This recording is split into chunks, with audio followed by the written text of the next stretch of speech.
Good morning and welcome to another Seize the Day. Today is Tuesday, February the 13th, and I trust you guys are waking up, feeling refreshed, and ready to begin a new day. Today in New Hampshire, well, it's starting to snow. Maybe where you are, it's coming down as well. They're claiming south of New Hampshire here, they're getting ready for a big nor'easter. Right now, it just seems that we're going to get maybe 2 or 3 inches.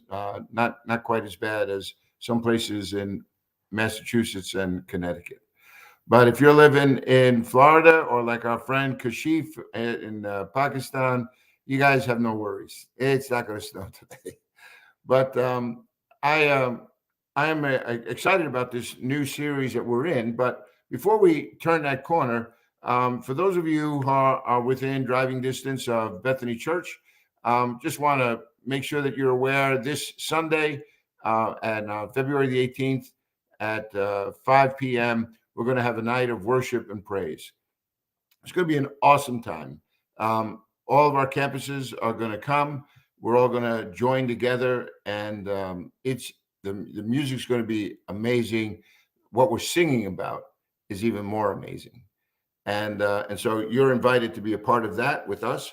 And I trust that you can fit that into your schedule and be a part of it. Last weekend was quite the Super Bowl game for those of you who watch that kind of stuff. It was later than usual, right? It's not very often that you see a 5-quarter football game, but that was a lot of fun. We had our rooted group over at our home, and so after our study, we turned it on probably about mid about halftime, and we got to see some of it all together. So it was a great weekend. Looking forward to this coming one. If you have any questions whatsoever about directions or anything, you just get on our website at bethanychurch.com, and you get all the information that you need, as well as other information regarding this new series that we're in called Rooted. I am putting together like a summary sheet, and you should be able to find that on our webpage at bethanychurch.com. Just look for the Rooted tab, and it'll be posted up there. And I trust that this helps you as we continue looking through some very significant and fundamental, thoughts regarding what it means to walk with God and to live a life with a sense of greater purpose. So, Rooted. Who is God? This is the topic for this week. Those of you who have a book, then you recognize that in our book, every day is a devotion, and that devotion is all keyed up to this major question regarding who is God. Now, we've looked yesterday at a number of passages here in Genesis and John and Hebrews, all of which were passages that were disclosing to us that this mysterious God has gone on the initiative to make himself known. It's not that we have to try and figure it all out on our own. God has already preempted that. He is already giving us insight into his will, his purposes. I often use this example because I think it makes the point, and that is, if somebody gave you a cup of seawater, from water from the ocean, and you've never been to an ocean, you've never seen an ocean, never seen a picture of an ocean, it'd be kind of hard for you to figure out what the ocean looks like in all of its, expansiveness and just power of those waves, right? Just it would be hard to comprehend that. Well, God isn't, we're not left to just some little cup of water to figure out who God is. God is demonstrating himself by the things that he says, by the word that he has given to us, by the actions that he has taken, and ultimately by the Son that he has sent.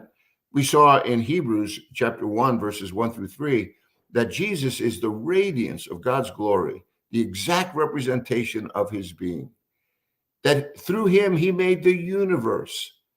So God has spoken to us through his Son, and Jesus is giving us the fullest representation of God's purpose, God's will, and he gives us an insight into who we are as well, so that we might live this life with a great deal more confidence and boldness about what our present and what the future holds.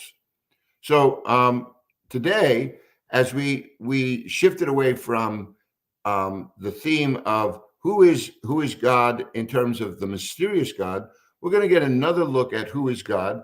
But today we're going to look at the world that God made. Okay, at the world God made. And so I'm going to ask you to turn with me to Genesis 1, and we're going to look at a passage here, and we're going to begin with verse 2. I'm going to read this text to you. Like a lot of times we just concentrate on one or two verses, but today I just want you to sit back this morning and I want you to think about this creation that God has established, all of which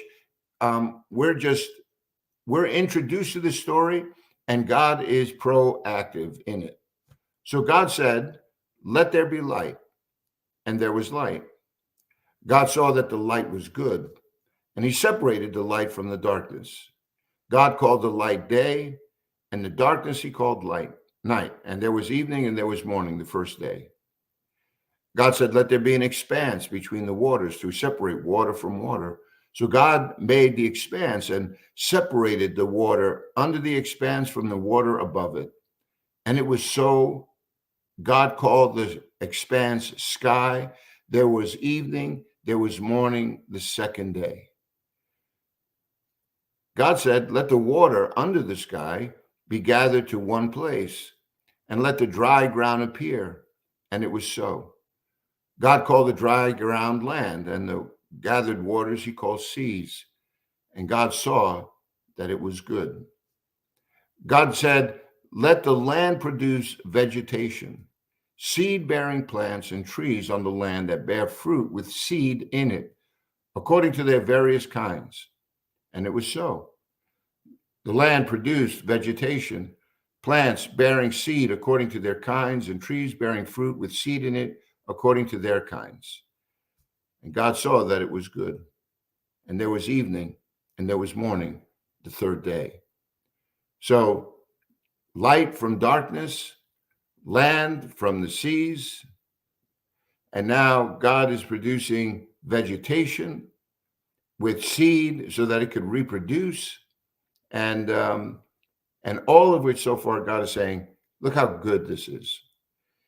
Goes on, it says, God said, "Let there be lights in the expanse of the sky to separate the day from the night. Let them serve as signs to mark seasons and days and years." Isn't it interesting how navigation, early on were done by the size, right? The rhythm of life and of this world could be seen from the very signs that God has put up into the sky. So he said, let there be lights in the expanse of the sky to separate the day from the light. Let them serve as signs to mark seasons and days and years. Let them be lights in the expanse of the sky to give light on the earth. And it was so. God made two great lights, the greater light to govern the day and the lesser light to govern the night. And he also made the stars, so the sun, the moon, and the stars. God set them in the expanse of the sky to give light on the earth, to govern the day and the night, to separate light from darkness. And God saw that it was good, and there was evening and there was morning the fourth day. The luminance of the moon, reflecting the light of the sun.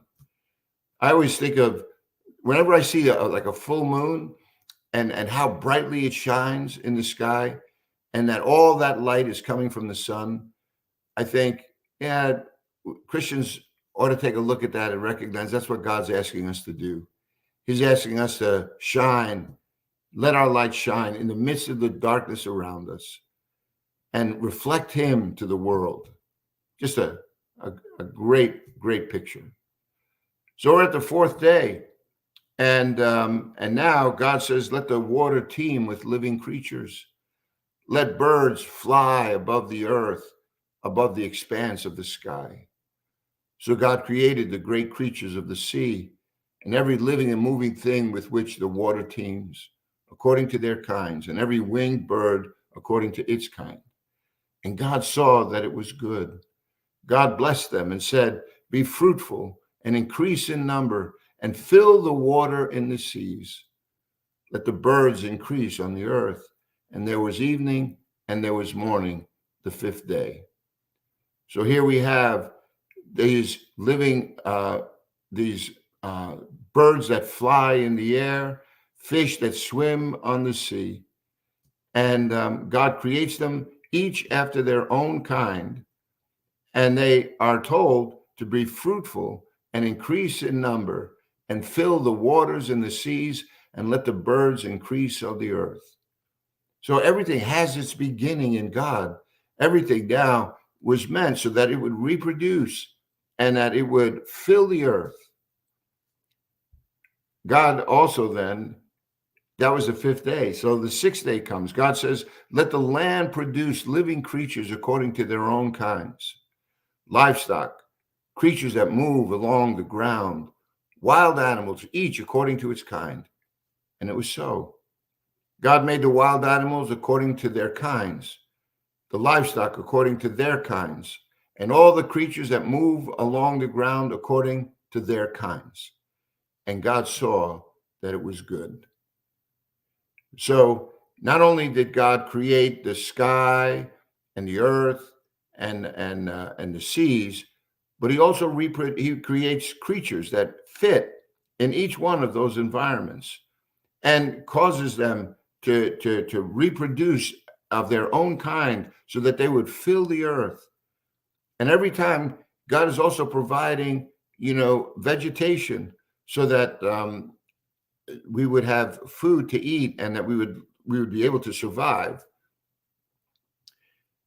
Doesn't that speak to you of power, creativity? Just think of all the kinds of animals and birds and fish there are in this world, and how different they all look, and yet they're all designed for the environments in which they would thrive. It's amazing, this design that God has brought together. But then God said, "Let's make man in our image, in our likeness, and let them rule over the fish of the sea, the birds of the air, over the livestock, over all the earth, over all the creatures that move along the ground." Notice here, I just want to bring a couple of things attention to you. Look at verse 26. It says, "Let us make man in our image." Who's the us? We're given a hint, right? When we looked at the opening verses in Genesis, how in the beginning there was God, and then there was God's speech, and then there was the Spirit of God that hovered over, over the waters, as it says, right? Over the in verse 2. So what we learn then, looking at that verse, and then we begin to realize, well, there's God, there is something about this commanding word, right? And then there is this Spirit. And these are themes that begin to be played out a little bit more throughout the Old Testament. But in the New Testament, we're given a full description. Jesus then becomes this word that now becomes flesh and dwells among us.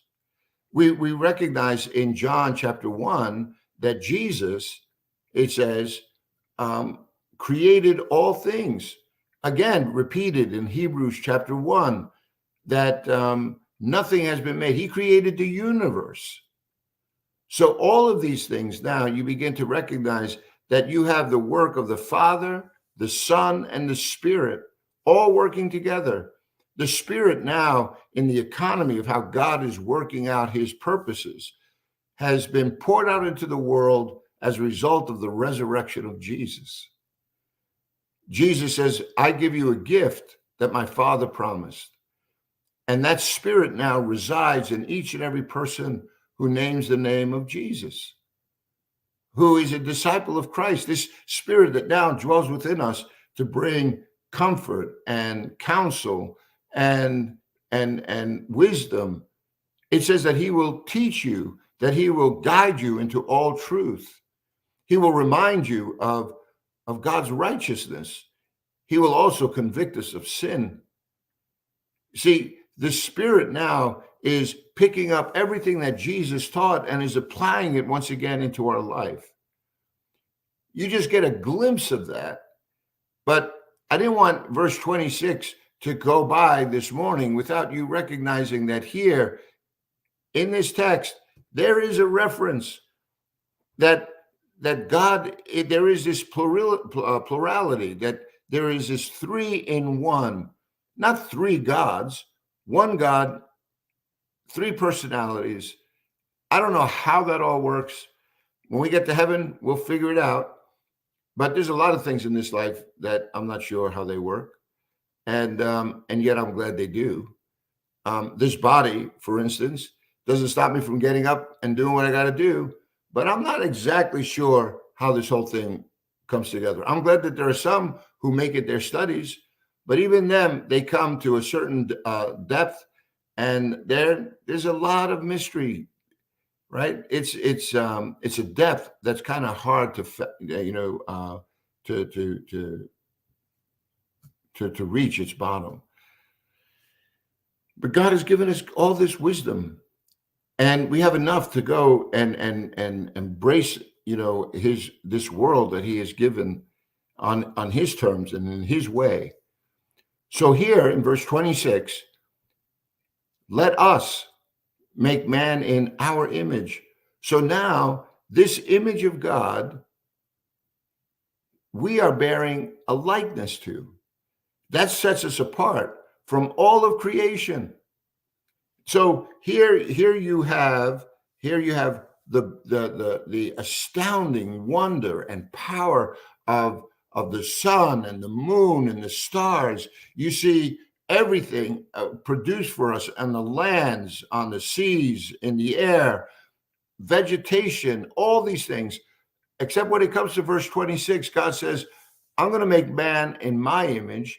And what is he going to do? He's going to rule over all of creation, over all the earth, over all the creatures that move along the ground. God says, my mankind has now been enlisted as a co-ruler over the very creation that God has so painstakingly, made. Verse 27, so God created man in his own image. In the image of God, he created him. Male and female, he created them. So just like all the animals were created according to their kind, we also see that when it comes to humanity, God created them male and female. And that male and female somehow or another is reflecting the image of God. So in the creation of mankind, which is male and female, God's saying he is giving us a hint into something about who he is. And then notice what it says here in verse 28. It goes on to tell us that God blessed them and said to them, be fruitful, increase in number, fill the earth and subdue it. Rule over the fish of the sea and the birds of the air, over every living creature that moves on the ground. God says, I've given you every seed-bearing plant on the face of the whole earth and every tree that has fruit with seed in it. They will be yours for food. All the beasts of the earth and all the birds of the air and all the creatures that move on the ground, everything that has the breath of life in it, I give every green plant for food. And it was so. And God saw that all that he had made, and it was very good. And there was evening and there was morning the sixth day. So throughout all of this creation, everything is good.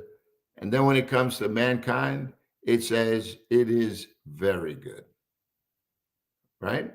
And so the summary here in chapter 2 is, thus the heavens and the earth were completed in all their vast array. By the seventh day, God finished the work he had been doing. On the seventh day, he rested from all his work. And God blessed the seventh day, made it holy, because on it he rested from all the work of creating what he had done.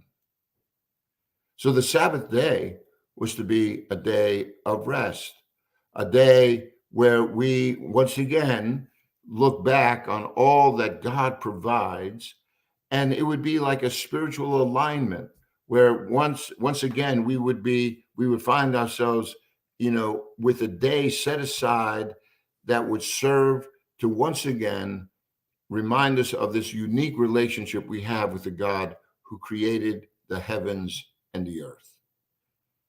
Powerful. This is the world that God has made. Now, going from Genesis, I want to take you to this one passage here this morning in Psalm 19. David, many, many centuries later, right? Because Genesis is at the very beginning, but now we have thousands of years that pass. We have many generations that come, and David would write a song that would be in response to this creation, and it would say the same things, but only in these poetic words. Listen to David here in Psalm 19. He says, "The heavens declare the glory of God. The skies, they proclaim the work of his hands. Day after day, they pour forth speech. Night after night, they display knowledge." So the very creation itself is giving you some insight into who God is. It's speaking of his power, of his glory, of his majesty, of his creativity, right? All of these things, of this marvelous intelligence and design, how everything is fitting together. And especially in that Garden of Eden, before sin came and marred all of creation, it was perfect. The language that we use now, things like decay and death and sickness, those weren't words that were in the vocabulary of those living in the Garden of Eden. That only comes after. But even still, David would look to the heavens, to the skies, and he would see the glory of God, the work of his hands. He would recognize that day after day they pour forth speech. Night after night they display knowledge. He says, there is no speech or language where their voice is not heard. I love that verse. There is no speech or language where their voice is not heard. In other words, this declaration that all of creation is pouring forth, like it says in verse 2, it's pouring forth speech. But that speech isn't limited to a language, right? That voice, it says, is going out into all the earth. These words, they're covering the ends of the world. There's no speech or language where this voice is not heard. In other words, we all, whether you're from Africa, you're from Asia, you're from Europe, you're from the United States, it doesn't matter. It doesn't matter what your background is, what your language is, what your culture is. You stand there and you look up and you see the glory of God. I remember I took a missions trip and we went to Iguazu Falls, this powerful, waterfall that dwarfs the Niagara Falls.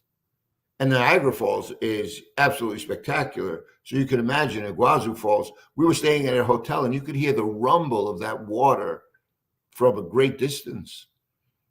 Yeah, I just stood there. Or the time Cindy and I just stood on this rim of the Grand Canyon, and you look out and you just can't believe what you're seeing. It doesn't even seem like it's real. Or a time that I went on a snowmobile trip when I was living in Oregon, and we went at about 1 o'clock in the morning up to the top of the peak of this mountain, which is about 14,000 feet up in the air, in this bowl at the very top, and everybody's going around with the snowmobiles. The moon was bright.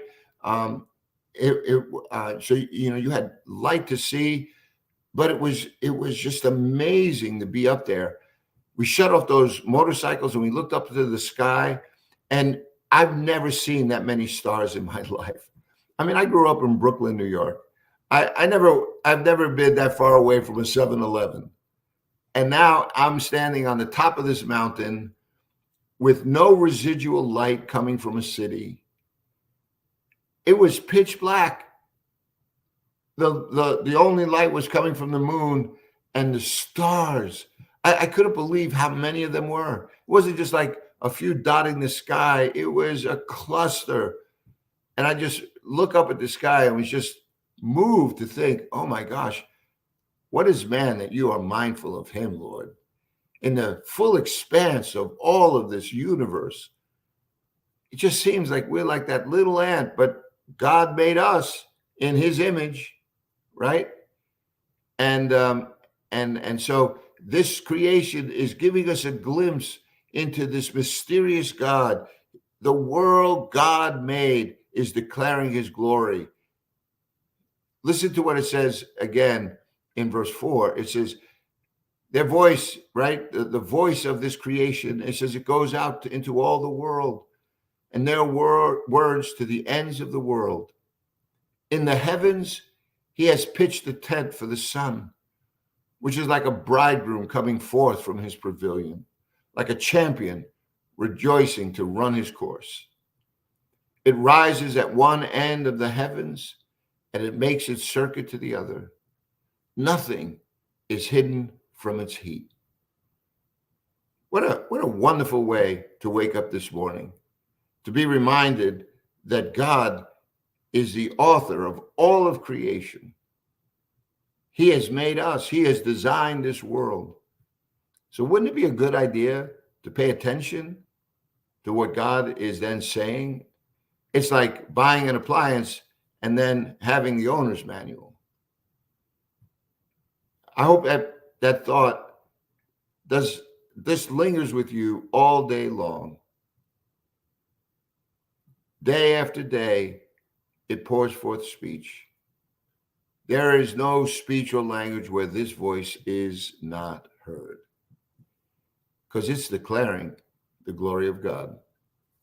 My friends, thank you so much for joining me today. I hope that was a source of encouragement.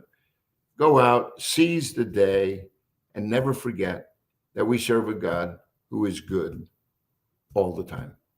God bless you. Lord willing, we'll take another look at who is God as we continue our series in this Rooted program. God bless you. Looking forward to tomorrow.